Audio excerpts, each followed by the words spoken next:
केंद्रीय राज्य मंत्री एसपी सिंह बघेल के द्वारा जन आशीर्वाद यात्रा आज आगरा पहुंची, जहां पर भारतीय जनता पार्टी के कार्यकर्ता और नेताओं में जन आशीर्वाद यात्रा लेकर के पहली बार आगरा पहुंचे एसपी सिंह बघेल का स्वागत करने के लिए होड़ मच गई। बड़ी संख्या में कार्यकर्ता आज खंदौली टोल प्लाजा पर पहुंचे, जहां पर एसपी सिंह बघेल के द्वारा निकाली जा रही जन आशीर्वाद यात्रा के सम्मान के लिए, उनका सम्मान करने के लिए एकत्रित हुए।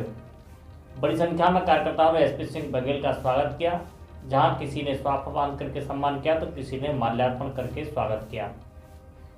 आपको बता दें कि प्रधानमंत्री नरेंद्र मोदी के आह्वान पर सांसदों, केंद्रीय मंत्रियों के द्वारा अपने अपने क्षेत्रों में जन आशीर्वाद यात्रा निकाली जा रही है। इसको लेकर के सांसद एसपी सिंह बघेल ने ग्वालियर से अपनी जन आशीर्वाद यात्रा शुरू की है, जो ग्वालियर, मुरैना, आगरा, फिरोजाबाद और मथुरा होते हुए समाप्त होगी।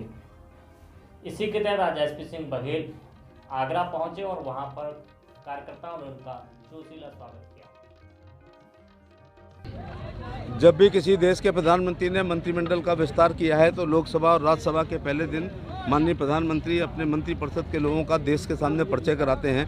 विपक्ष ने इसलिए नहीं होने दिया कि पता चल जाता देश को कि प्रधानमंत्री जी ने जो गुलदस्ता बनाया उसमें 27 पिछड़े वर्ग के मंत्री हैं, उसमें एससी के हैं, एसटी के हैं, इवन माइनॉरिटी के 5 मंत्री हैं। 11 महिलाओं को मौका दिया है। महिलाओं को केवल पुष्टाहार और बाल विकास नहीं दिया है, बल्कि वित्त दिया है, उनको एचआरडी दी है, उनको हेल्थ दी है, उनको टेक्सटाइल दी है, उनको विदेश मंत्रालय भी दिया है। और असली बात ये आभार हम लोग प्रकट कर रही है जनता कि प्रधानमंत्री जी ने राजनीतिक अंत्योदय किया है। वो तमाम समाज, जात, वर्ग जो अंतिम पायदान पर खड़े थे उनको मंत्री बना करके रक्षा भवन में, नॉर्थ ब्लॉक में, साउथ ब्लॉक में, शास्त्री भवन में, रेल भवन में, कृषि भवन में, श्रम शक्ति भवन में पहुंचाने का काम किया।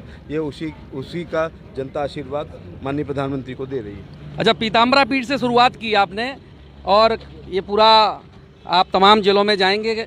लोगों को किस तरह का संदेश आपके द्वारा दिया जा रहा है और क्या आप लोगों को सपोर्ट मिल रहा है? संदेश लेना और देना दोनों चल रहे हैं।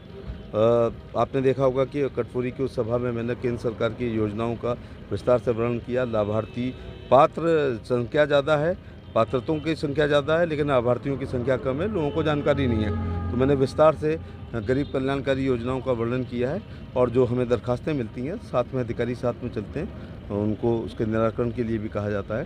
तो प्रधानमंत्री का सबका साथ, सबका विकास, सबका विश्वास और सबका प्रयास को फलीभूत करने के लिए हम लोग निकले। इसको 2022 से भी जोड़ा जा सकता है? हर समय चुनाव होते हैं, तो जब 22 के बाद 23 में कुछ होगा तब आप किसी दूसरे राज्य की बात करेंगे। ये केंद्र और राज्य के चुनाव साथ में नहीं होते हैं, इसलिए ये सतत चुनाव हमेशा होते हैं। कभी किसी राज्य के, कभी लोकसभा के, कभी राज्यसभा के, कभी विधानसभा के, कभी विधान परिषद के, कभी पंचायत के, कभी ब्लॉक के, कभी नगर पालिका के, कभी कॉर्पोरेटिव के।